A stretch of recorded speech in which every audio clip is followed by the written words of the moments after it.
Okay, good morning, everybody. It's 11 o'clock. So this week's guest is Wotton from Strategic Equity Capital. But before that, as usual, I've got a bit of news to cover. So three things I've pulled out: GCP, Hypnosis, and Riverstone Credit. And we'll start with GCP. That is the chart says 2019. As you can see, the NAV has been fairly stable all the way through this, but the share price detached from that as the rate started to rise in 2022, and the whole thing went to a quite big discount.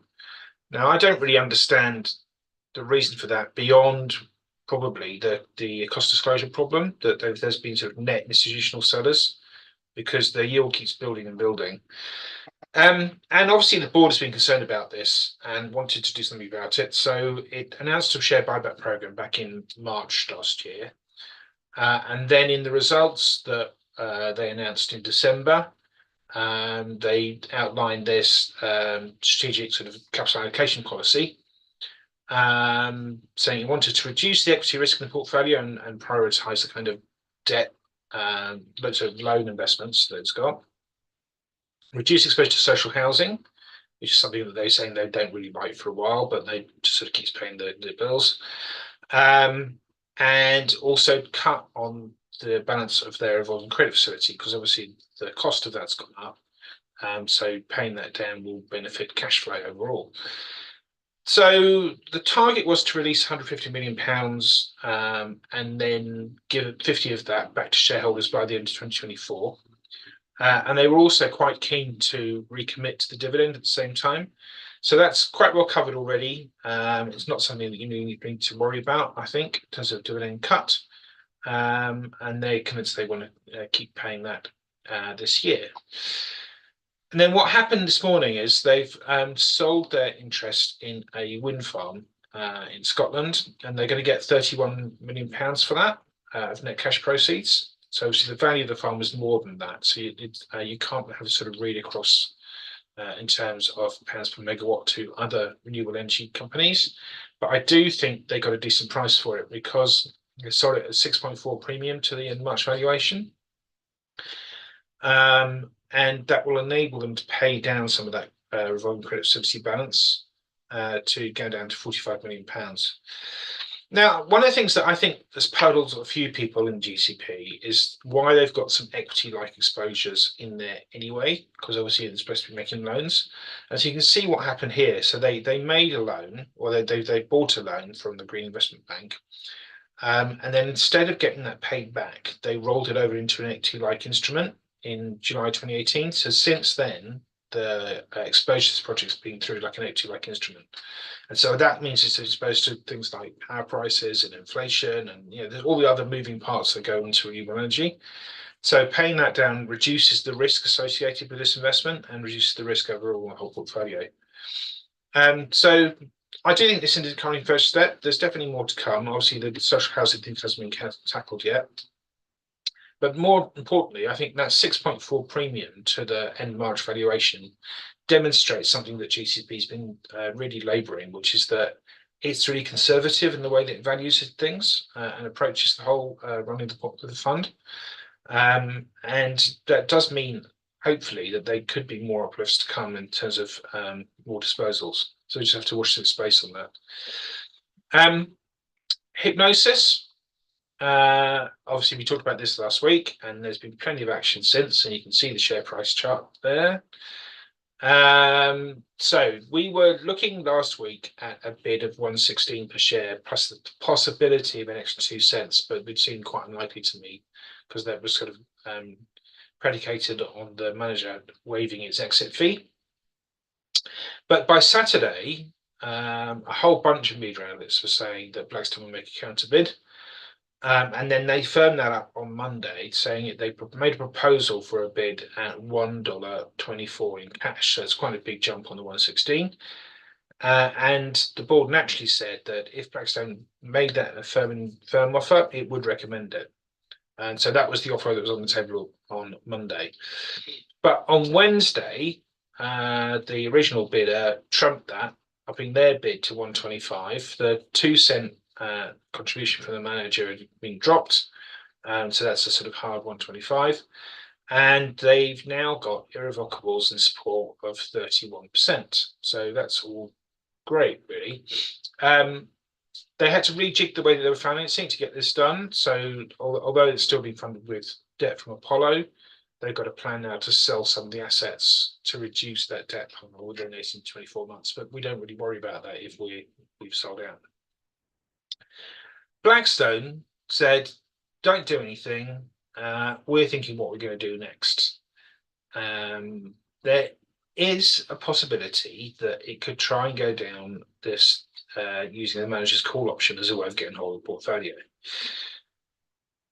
So it does come down to this. There's a big question that nobody sort of pondered, which is why does Blackstone feel it needs to bid in the first place?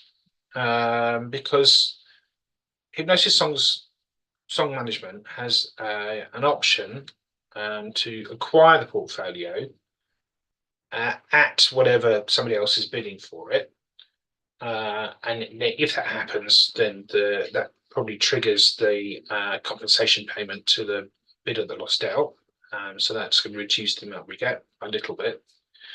But anyway, come back to this thing. So Blackstone could just back HSM to bid for the whole thing and get it at the price that Concord were going to pay, Concord Chorus. And they could have done that at 116 per share.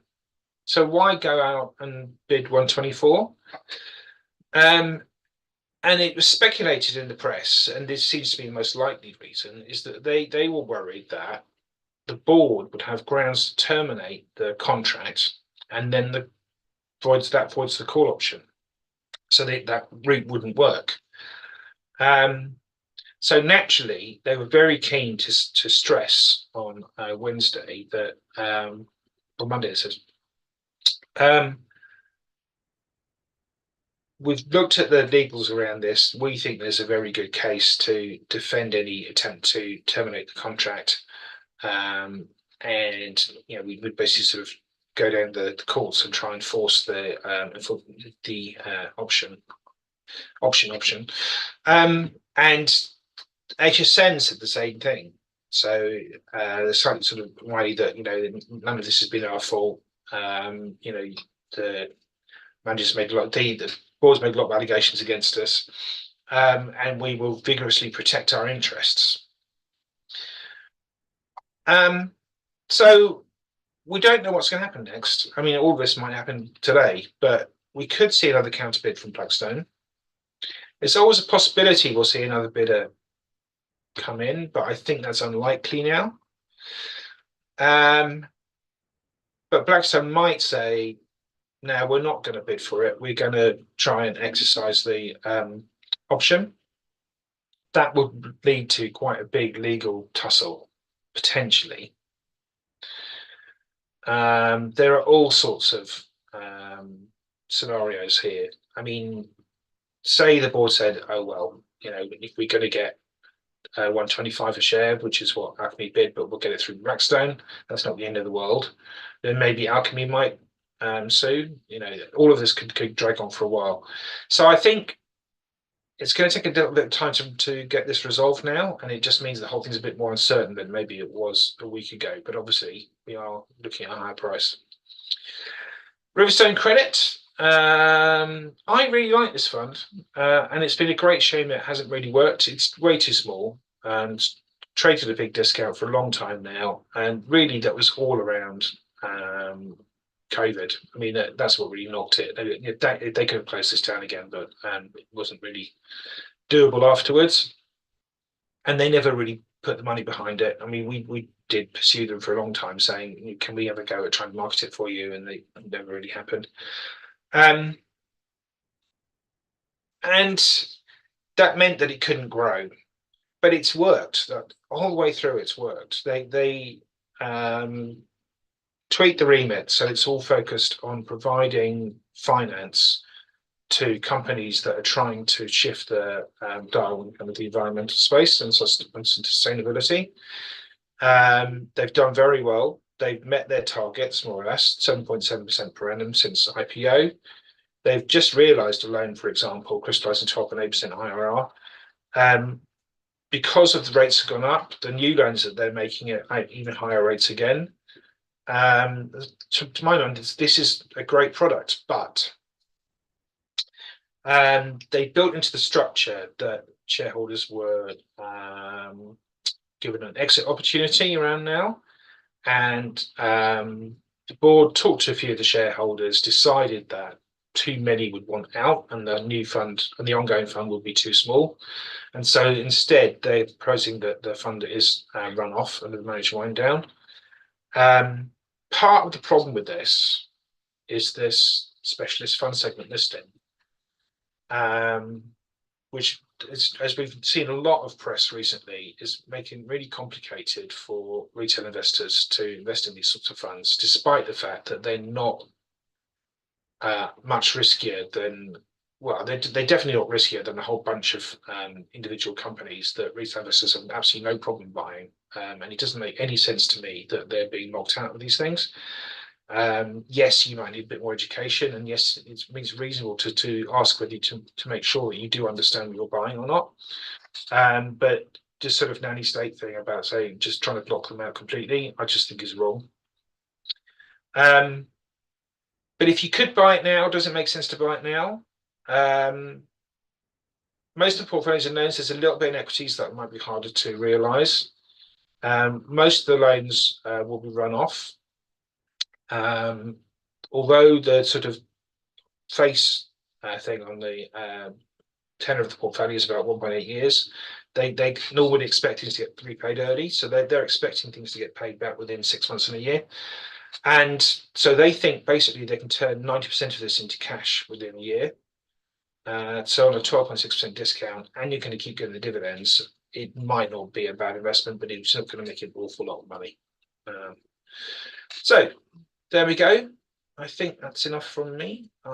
No questions have popped up, so let's now talk to Ken. So good morning, Ken. Morning, James. Thank you very much for doing this again. It's a while since we've heard from you, so we're quite keen to get an update on what's been going on with Studio Capital. I know the performance has picked up. So, but as usual, I'm going to let you sort of talk through what the fund's trying to do first, please, and then we'll come to some questions. So if anybody's got any questions, just put them into the chat function of YouTube. Thank you very much. Over to you. Okay, thank you. Yeah, I'm Ken Wotton. I'm Managing Director for Public Equity at Gresham House Asset Management, and we are the manager for Strategic Equity Capital PLC, which we refer to as SEC to make it a bit easier and less of a tongue tire. So just quickly give you a very high level overview of Gresham and the platform that we have, and specifically sort of dedicated to our equities business and SEC, and then I'll talk a bit about fund strategy and then a little bit about the companies and the market environment and some outlook comments. So hopefully I can squeeze that into 10 minutes or so and then leave time for questions. So Gresham are a specialist alternative asset management company. We've got about £8.5 billion worth of assets under management, of which just over 2 is in equities. The rest is in various strategies and real assets. And within our equities business, we have both public and private equity, and that's really relevant when we come to talk about what we're doing with SEC. If we flip to the next slide, then we'll just sort of give you a sense for the sort of depth of the resource that we have at Gresham in our equity platform. So we have 5 of us who are dedicated to investing in public companies with a real bias and heritage in small companies. We have 22 investment professionals investing in private companies. We've got this pretty distinctive crossover capability between public and private, which really we think provides significant synergies when we're trying to assess companies, when we're trying to get involved in managing those businesses post-investment, and then also when we're trying to sort of join up our network of people that we know to help us to sort of get better insight, to get sort of more effective and better people to get involved with the companies where relevant. And we have a very experienced investment committee, which comprises of our group chief executive, Tony Delwood, and then for independent non-executive members, and then the whole kind of set of group functions and advisors around the business that you would expect. So a really well invested platform, and beyond the platform, so as well as the people we have in the business and closely aligned to it, we also have what we describe as our sort of powerful private equity network. So this is the combined network of people that we know and work with externally, both through the public equity team, the private equity team, and the wider Gresham House. And this is really, really key to our investment process. And fundamentally, this is about having a pre-qualified proprietary network of people that we can go to help us with our due diligence process when we're evaluating new companies. So trying to find experts that colleagues know and trust, and who have genuine expertise in a particular area, because they're operators and they're independent, and we can use those people to help us to validate the judgments we're making on investments, and where relevant, we can get them to get involved with those companies in some capacity, either as non-executives or as consultants or as advisors.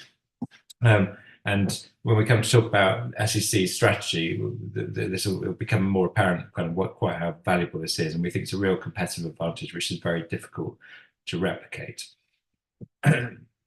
So let's talk about SEC itself. So this is a very concentrated, smaller companies focused investment trust, high conviction ideas. If you figure onto the next slide, there's a few sort of bullets about what we're trying to do. It's just over 150 million market cap, around 170 million of net asset value, so sort of trading at a slight discount. And essentially, this is a highly curated, very concentrated portfolio of UK smaller companies investments, typically between 15 and 25 investments. We're currently got 17. And the majority of the value of the portfolio sits in the top 10. Currently, that's about 80% of NAV is in 10 companies. So it's really those 10 companies that will drive the value over the next sort of 3 to 5 years. We talk about having a sort of proprietary strategic public equity strategy, and that's all around trying to take a private equity style approach to investing in public companies. And I'll come on to what we mean by that. But we think we're very well set up to be able to deliver that strategy because of the public-private crossover capability we have within the platform of Gresham, and we've got a very long track record of doing this successfully across a number of different products. As a result of that differentiated strategy and the highly curated portfolio, the correlation of this strategy and this fund to the overall stock market and also to other peer group funds within the investment trust of the UK smaller companies sector is very low. So you're not really buying, if you buy this fund, you're not buying the UK economy, you're not buying UK small cap necessarily, but you're buying a very specific and differentiated strategy, which we think really fits the investment trust vehicle structure, closed-end structure, because we can take larger equity stakes. And you know, this fund, we believe, really deserves to exist within the investment trust space, because it's not, unlike some others that are out there. You can't get a directly comparable open-ended equivalent. The closed-ended structure really suits what we're trying to do. And this kind of shows you, we sit somewhere in between typical public equity, where generally the funds they have a large number of holdings, are very diversified. They're typically quite passive in terms of the interactions that the managers have with the individual companies. Individual holdings don't necessarily move the needle that much, and typically they are sort of focused on relative performance against an index or a benchmark. On the other side, private equity, very concentrated, very high touch, very active ownership, but highly illiquid, because these are private companies, and typically the liquidity comes when the whole company is bought or sold, and often There's significant use of gearing in the capital structure as well. So there's a kind of risk component to that, particularly relevant in the current market environment, economic environment. And then we sit somewhere in the middle. So still concentrated, and we take significant minority stakes. So what we think we can use to build influence and engagement, but without control. Very low gearing, and no gearing in the fund structure itself, but still an attractive return target. And because the companies are listed, or predominantly listed, we have got flexible access to liquidity, even though we may be less liquid than a typical public equity fund. It's much more liquid than private equity, and we can use that to take profits in the market, so partial exits, or potentially to add to our positions if share price sort of gets detached from the fundamentals. So you know, we think the best of both worlds. And as I said before, the portfolio is concentrated. The majority of the value, 80% at the end of the last quarter, in the top 10 holdings. So you can see various logos here. I won't go into the detail of all these companies in this presentation, but happy to take questions on specifics. But we focus on UK small cap listed, typically low capital intensity services and technology focused businesses. So we're ranging from actuarial consultants, a technology company selling into IFAs, a data center and IT managed service provider, a wealth manager, engineering environmental consultancy, a lettings focused franchise estate agency chain, a video games developer for indie games, software into higher education, ESG and energy consultancy, and a business that's a bit of a special situation in Trufin, which is selling. It's got a number of different businesses in software and technology. So quite a sort of eclectic mix. All of them high conviction, and all of them importantly where we think there's an opportunity for us to actively engage with the management teams and the boards of these businesses to help to support and to drive value.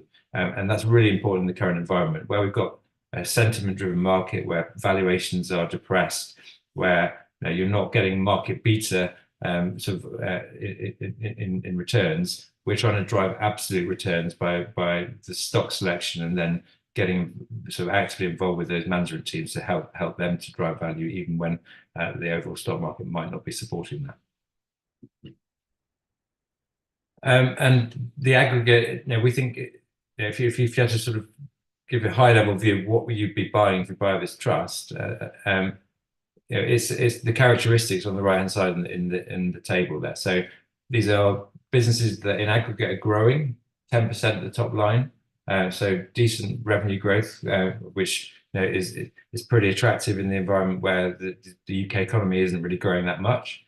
They are high margin businesses, so well over 25% average EBITDA margin, so really sort of good indicator of the quality of the underlying businesses. EBITDA growth, which is almost 14%, so profit growth faster than revenue growth, so operational gearing sort of positively impacting earnings. And then financial leverage is really quite low, so 0.4 times net debt to EBITDA. So the combination of all those factors, I think, growth businesses, high quality, low leverage, means that you're not only getting good quality companies, but you're also getting more robust, resilient, and less risky businesses because they don't have much financial leverage, if any. Some of them are net cash. And in this environment where there's lots of uncertainty and where things can come out of left field that companies weren't expecting, having strong balance sheets are really, really important. And all of that you can buy on an EV/EBITDA multiple of on average of just around 9.5 times, so single digit multiple. And then that compares to transaction multiples where we're seeing companies getting taken out, and we're seeing a lot of that at the moment, which are sort of significantly in excess of that multiple. So we can see a real margin of safety on valuation for these businesses. I won't go through this in detail, but we took over the management of the fund in 2020. I took on lead manager role in September 2020, and there's a bit of sort of reshaping of the portfolio to be done over the first 12 months. But we really think the strategy is starting to work really effectively now, and that's now coming through in performance. I'll let you sort of look at that at your leisure. And it's just worth talking about the market backdrop. So, well, why are we optimistic when everyone seems to be very pessimistic about the UK stock market? Well, there's two ways of looking at that pessimism and the current sort of lack of favour, kind of lack of interest in the UK stock market.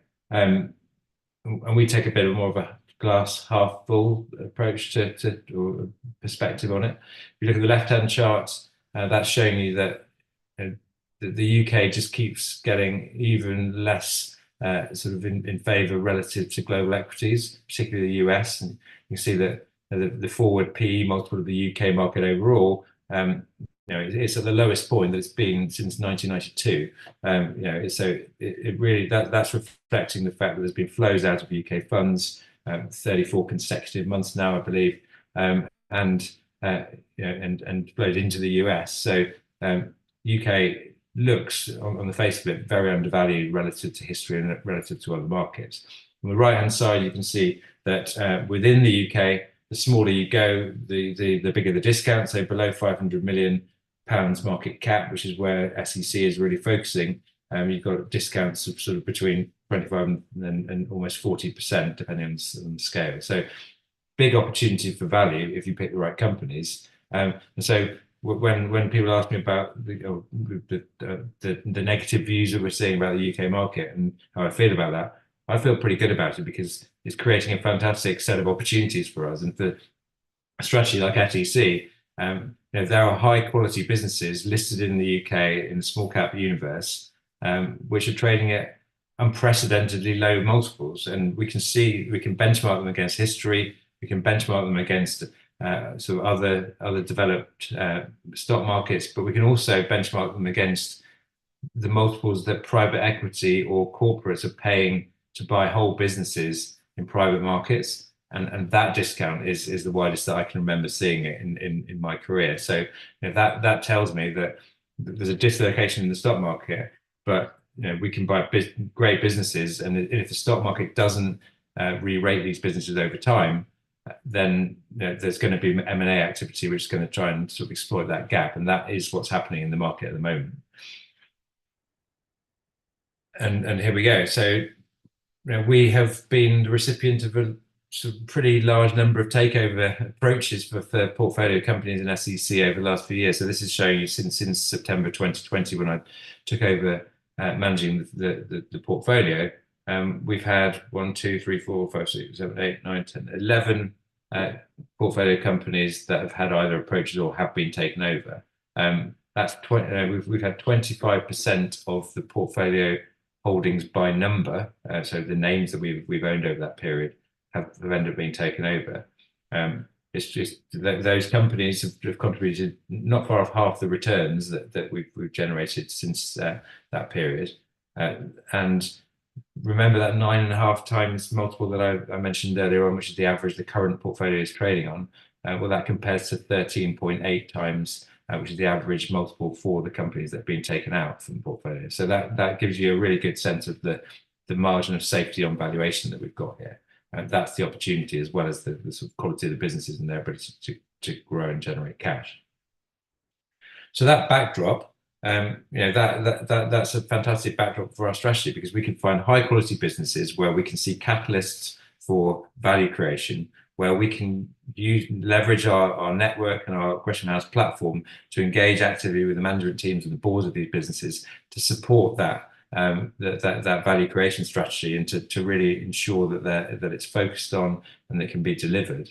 We don't want all our companies to get taken out, and it's just a function of the market environment at the moment that's what's happening, because of where valuations are. If you roll back to 2021, when we were in a bull market, we were getting exits for businesses by selling in the market at what we felt were very high prices. So this is a flexible strategy. At the moment, takeovers are a kind of key source of alpha generation for us, but in a different market environment, we've got the flexibility to sell in the market as well. We think the strategy is distinctive. We think now really is the time where it can be hugely effective. The opportunity set is really, really exciting. And so whilst all the commentators are very negative on the UK and UK small cap, and kind of people aren't listening, we really think there's a fantastic opportunity to create value. And then, so just in terms of outlook, what changes the picture? What changes the dynamic for the UK market? I really think it's this valuation disconnect between not just the UK and other markets, but UK listed companies and the private markets. And it's something we've spent a lot of time analysing and thinking about.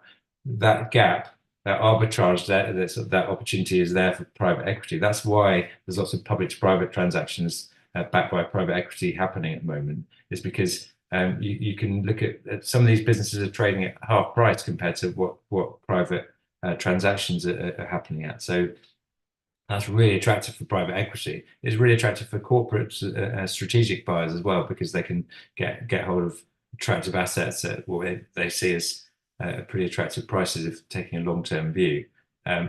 So I think that the more we continue to see this happening, the more it shines a light on this valuation opportunity, and that will be the catalyst to change the direction of travel in terms of flows into UK funds, or go from out to in.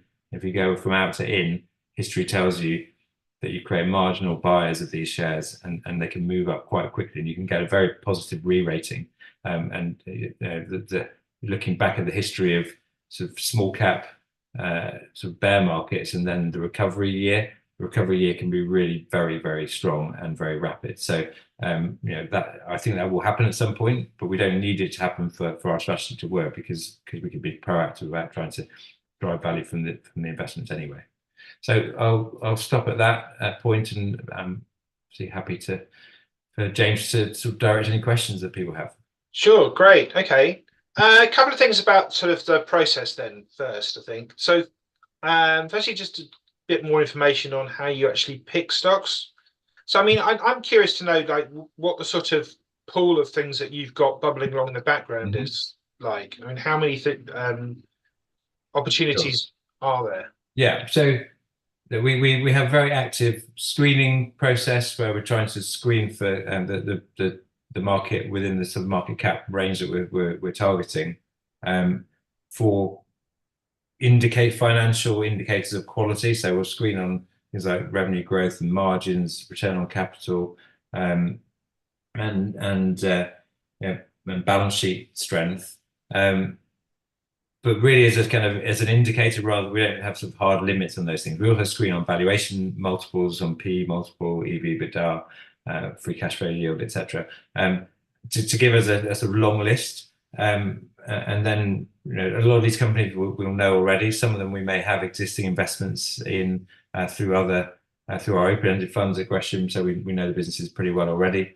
And then we're looking for a catalyst where we can get some liquidity to get a meaningful equity stake in these businesses. And if we can do that, we then see that as a platform for us to be able to engage. So we have to have a really clear view about what we think the value creation strategy should be. And then once we've bought a stake, we'll then iterate that by talking to the management team and the board to really try and hone it and try and get an agreement that what we think should happen is what they think should happen, and then we can support it. In terms of the pipeline and how many companies we have an active pipeline at any given moment. They'll probably have sort of about a dozen names which we're sort of in the process of doing work on. But the way we structure the portfolio also there's a natural pipeline there. So we have a portfolio of somewhere between 15 and 25 names at any given time, with the majority of the value in the top 10.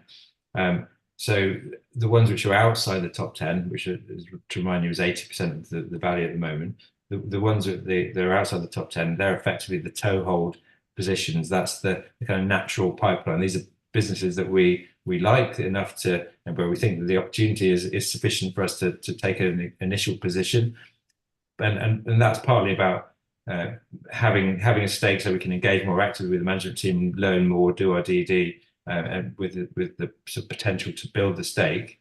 But equally, it's if we spot an opportunity, we don't want to miss out on that opportunity because we haven't had the opportunity to buy as much as we wanted yet. So at least we've got some access to that upside if it happens quicker than we thought. So there's a natural pipeline of any given time. It's probably 10 companies that on average that we would have in the portfolio, but at a smaller weighting. Fair enough, thank you. Obviously, you've got quite a concentrated portfolio. So there's a question about managing the risks around that. But I suppose the curious thing from my point of view is like, what would you do if you decided something wasn't working and you needed to get out? Given the sort of percentages that you own of companies, what can you do? It's very much case by case. I mean, we are, our heritage is in small microcap investing. It's, I would describe it as less liquid rather than illiquid. So it's the less liquid part of the market, but there is liquidity. These are listed companies. So and part of our specialism is sort of operating in that part of the market with these kind of positions. So we've been doing that for a number of years. So it really is case by case. So in some situations, it will be selling into the market, and we may have to be patient about that. If we're really worried that value is going to be destroyed rapidly, we might sort of take a view on price to get out with a sort of view of avoiding a bigger sort of negative impact later. But equally, we might sort of push for the whole company to be sold if we think that's the best route to our liquidity, and that we think the thesis is not quite playing out, and we have a large stake, then we do have an influence, and we will engage not just with the board, but where relevant with other stakeholders as well to sort of articulate our views and hopefully get support for anything that we're pushing for. So it really does vary. I guess the liquidity is one side of it. The other side is influence, and we do have, if we have a big equity stake, that gives you a voice in things like a takeover situation. So we can either enable takeover to happen in a scenario where the approach and the price is really attractive. But we had one of those in the portfolio. It was our largest holding at the beginning of last year, Medica, which is a healthcare services provider. And we had an aggregate 20% equity stake in the company. There was an approach, and that resulted in a full exit at what we thought was a very attractive price, which had been sort of very actively benchmarked in the market. In a different situation where we've got a large equity stake, there was an approach which hasn't been public, and we didn't like the price, and even though it was a premium to the price on the screen, and because we weren't supportive of it, it never came to light because the board didn't feel they could recommend it without when they knew we were opposed to it, and the potential buyer sort of wasn't able to kind of guarantee that they could actually get the deal to happen if we didn't support it, so it didn't happen. Cool, thank you. Obviously, you can sense that it's all quite involved. Just because there's a specific question here, which you might take offense to, but it's asking about why the fees are so high for a fund that's so small and concentrated. But I'm guessing that you're doing an awful lot of engagement. There's an awful lot of ongoing work you're doing, even beyond just looking for stocks. Yeah, I mean, I would argue the fees are not high because the management, the annual management charge is 75 basis points, which sort of is lower than other funds in the market that have sort of more active strategies, and much lower than private equity. We do have a performance fee on the fund if we're successful, but we believe that's aligned with shareholders. So if we're successful, we'll benefit from that. But you're absolutely right. The resource that is devoted into these situations is greater than a typical sort of public market fund manager would do, because we're actively engaging with the businesses, and so almost the concentration risk increases the resource requirement rather than the other way around. Yeah, I understand that.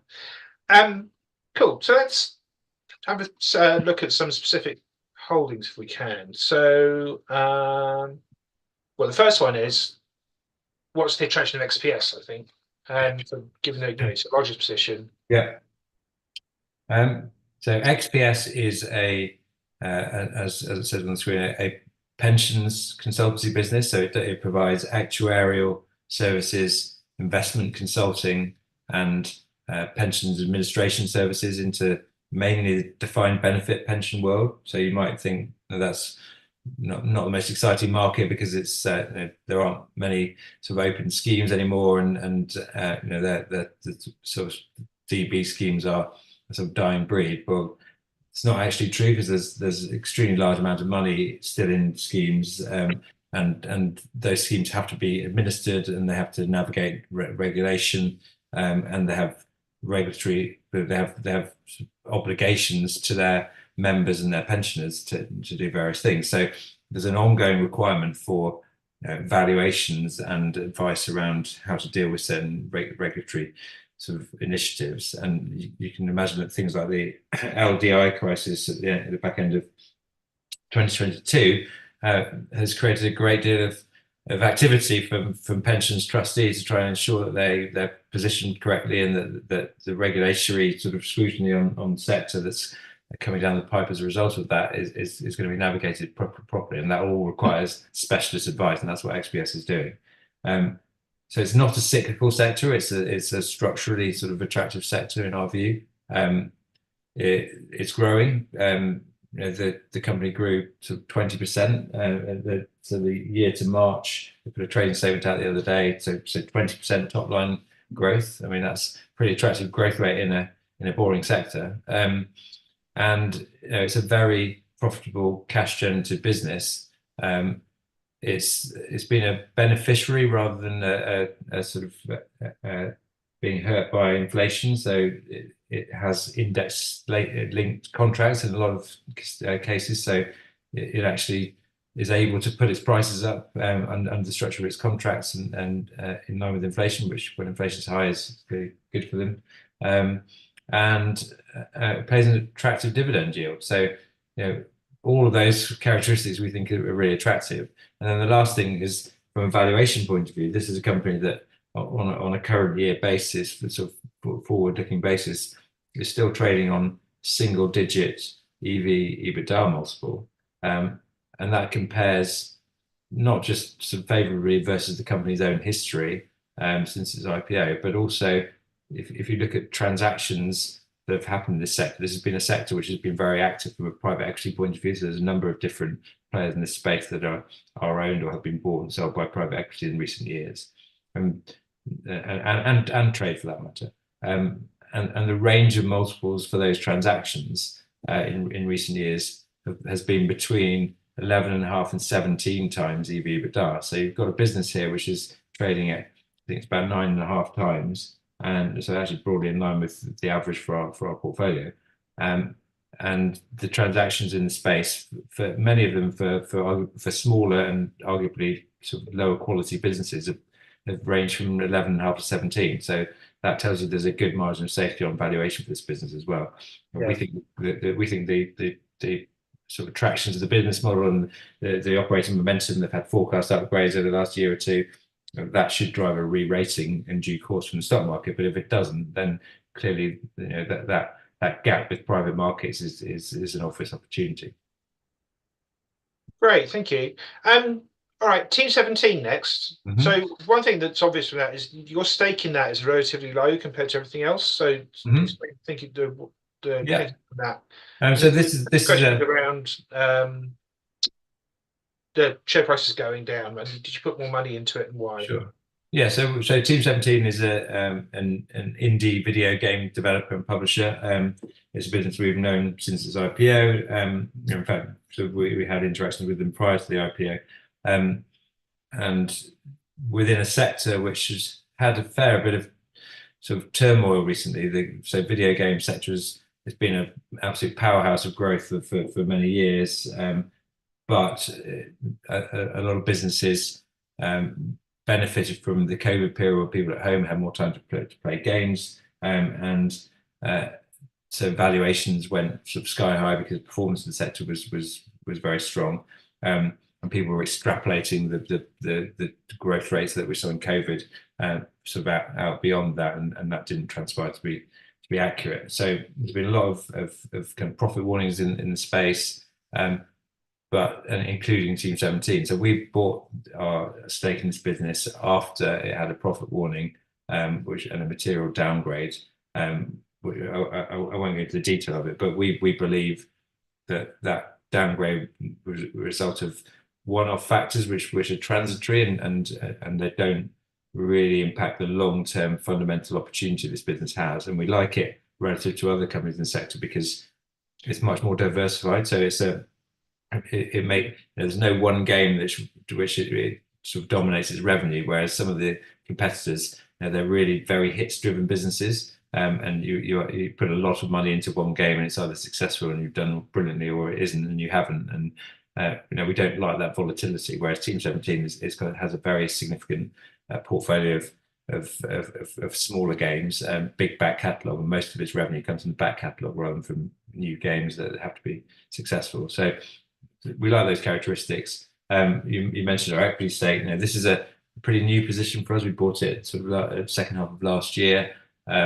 And we are still sort of building our thesis and there is scope for us to potentially increase our position and our stake in due course.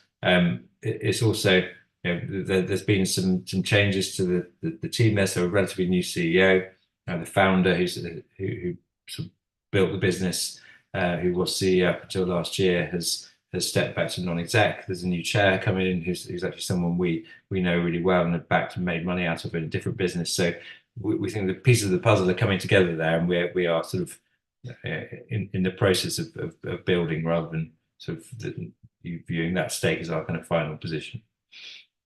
Great, thank you. Hang on, there we go. What was the big driver of the outperformance in Q1?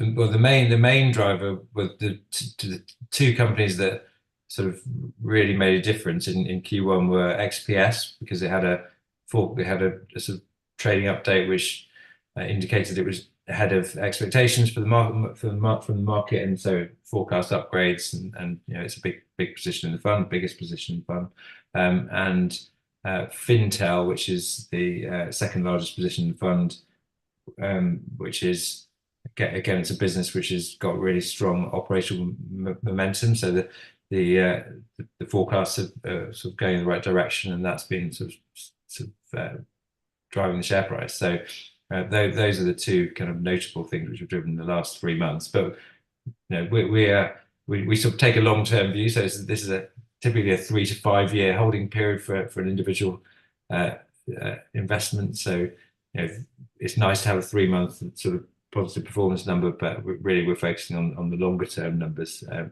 in terms of how we want to be judged. Great, thank you. You talked about takeovers. Mm-hmm. Do you think things are being taken out at the right price, or do you think they're being taken out too cheaply? I think it's a real mix. So you've got this gap that I mentioned before about in terms of the valuations of UK listed small cap companies and similar businesses when the whole business changes hands in private markets, and that benchmarking between public and private is something that we feel we're very well set up to do, because we've got a private equity business and this kind of private equity approach, but also it's something we monitor very proactively. So there's a big gap at the moment, and that's sort of making private equity, not just private equity, actually quite a lot. I get asked quite often, is there any themes to the takeovers you're seeing in UK small cap land? And the answer is the main theme is that small caps across lots of sectors for high quality businesses are trading at big discounts. That's the theme, because the buyers are coming from all over the place. There's UK private equity, European private equity, US private equity, and then the same for trade. US trade, European trade, UK trade that are sort of seeing value in this part of the market. So to your question about are companies getting taken out at the right price or the wrong price, It varies. It really does vary. And so if you look at the logos at the bottom here, these are companies that have been either had approaches or most of them have actually been taken over by private equity, that were companies that we owned in this fund.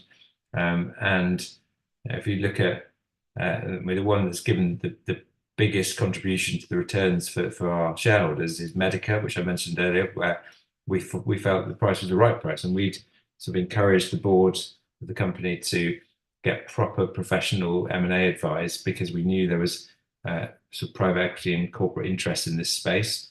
So it was a teleradiology business, and we knew that private equity had bought one of their main competitors, and that one of their other competitors was up for sale. So we knew there'd be some interest in the space last year, because we had, we were the largest shareholder, because we had essentially, not quite, but almost a blocking stake on a transaction. The advisors and the potential buyers and the board all knew that they needed to get us on board, and we'd sort of been quite clear about what our expectations were, and that we understood what the benchmarking for private market deals was.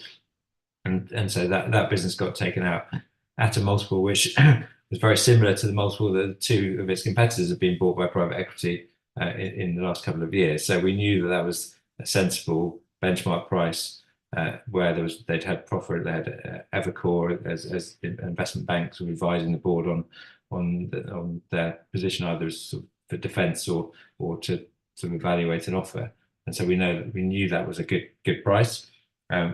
In contrast, Equinity, which was a business where we had, which I inherited actually when I first took over the fund. So it was, I think, a position that had been acquired by the previous manager.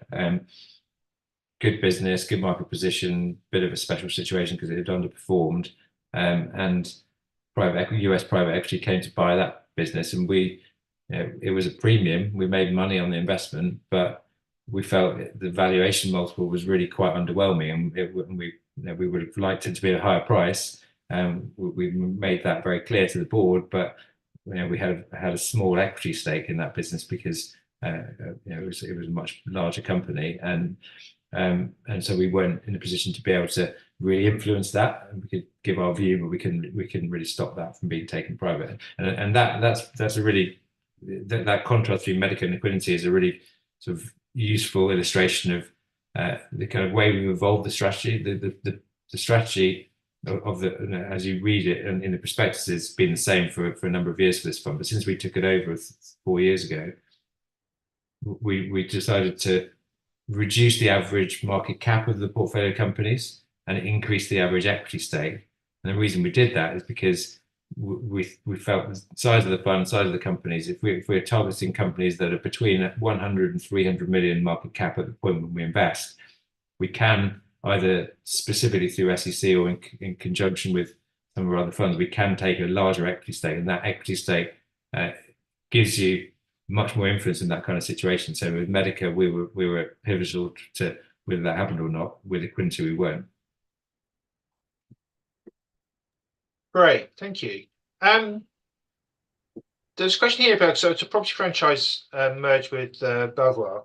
Mm-hmm. So what was the attraction of that deal, and what do you think the outlook for that business is now? Well, there's this. So we had historically had shareholdings in both businesses through our other funds, and we've been shareholders for a number of years, so we knew them really well. They'd flirted with a sort of combination of two businesses a few years ago, but it hadn't happened when they were much smaller, for various reasons. They're both founder-led businesses, and founders were both chairs of the businesses and had large stakes, so it was sort of tricky to make it work. But we've always thought that there was a sort of significant opportunity of putting the two businesses together, because they're both franchise state agency businesses, very skewed towards letting. So and lettings has much better quality of earnings because it's much more repeat and recurring. So franchise model is attractive because it's very cash generative. You're one step removed from the kind of ultimate profitability of any individual site, because that's the franchisee's problem. You're just taking a sort of proportion of the revenue. in exchange for being part of your network and giving them the support and services and brand, etc. And there was two of these networks that were both national, and when you put the two together, you don't need to have, there's a lot of duplicated costs at the center. So we think there's significant synergies from a cost perspective of putting two businesses together, not least sort of the PLC costs, which are kind of very easy to take out very quickly. But we also think there's significant revenue synergies of putting the two businesses together, because there's a financial services opportunity attached to a state agency, which Belvoir had been quite good at exploiting, but TPFG had been less good at. And so the Belvoir sort of MD, who was specifically in charge of financial services proposition, is now sort of on the main board of the combined group, and she's kind of really sort of tasked with driving that opportunity across the wider platform. So we think you put 2 and 2 together, and it's genuine sort of 2 and 2 equals 5, if not 6, because there's cost synergies, there's revenue synergies, and now the business has gone from being 2 sort of sub 100 million market cap companies to being 1 sort of over 200 million market cap company. So it's on the radar for more investors, and the multiple sort of is very undemanding for what we think is a very high quality business in terms of fundamentals, financial profile, market position, and the opportunity to grow over the next few years. So we're really excited. And so we bought a position in both businesses, and we really encouraged them to, that we made it very clear that we would be very welcoming of the combination, and so that's eventually happened after a number of years of sort of flirting. Great, thank you. I mean, it's a great story. I suppose one of the things that people are bound to wonder about, and you touched this slightly here, but can you see an obvious catalyst for re-rating a UK market now? Well, as I said before, I can't call timing, but I think the valuation gap is so significant, and it's attracting, it's really noticeably attracting sort of everyone except for your kind of your natural UK equity investors. So whilst there's been outflows from UK funds and sort of the wealth management space has been sort of re-benchmarking to global indices and sort of buying more US. My view is not really the right time to be doing that, and that valuation gap is meaning that private equity and corporates are seeing the opportunities, and the sort of steady stream of takeovers we're seeing at elevated premiums as well. So the average premium for a takeover during 2023, I think, was 52%, and that compares to 40% premium sort of on average for takeovers over the last 5 years. And I think it's a bit below that if you go back further than that. So you're getting elevated premiums, which is a really indicator of the value opportunity. Eventually, that will cause people to allocate back to this area, and that will drive a re-rating. When that's going to happen, I can't really call. But we don't need it to happen because of this takeover dynamic. There's an opportunity for us to get the right multiple for a company in a takeover situation, like we did with Medica, or there's opportunities for us to really support the company to do the right things to really get the story out there and to stimulate incremental interest, and as they make progress, you will see a natural re-rating as well. And so there's something like Fintel, that's been the case, and it was on a pretty low valuation, was very unloved when we first invested, but it's really delivered on the strategy, and that strategy was a strategy to evolve the business to structurally higher multiple type business, and they've done that quite successfully. Great, thank you, Ken. That's all really interesting, and well done. And I hope it keeps going. We'll get you back on again in a year or so and see how it's. Okay. Well, yeah. Hopefully we'll have a bit more interest in the UK small cap sector by then, and sort of more widely. But yeah, thank you. Yeah, fingers crossed. Thank you. So we'll be back next week. Andrew McCarthy's with us next week, as usual, 3rd of May. And our guest next week is going to be the manager of Gulf Investment Fund, which is obviously one of the best performing funds out there. And then another really good performing funds. Well, actually, a run of them. So Literacy Capital the week after, and then Manchester London the week after that. So a good lineup, I think. And have a great weekend. And I will talk to you next Friday. Bye bye.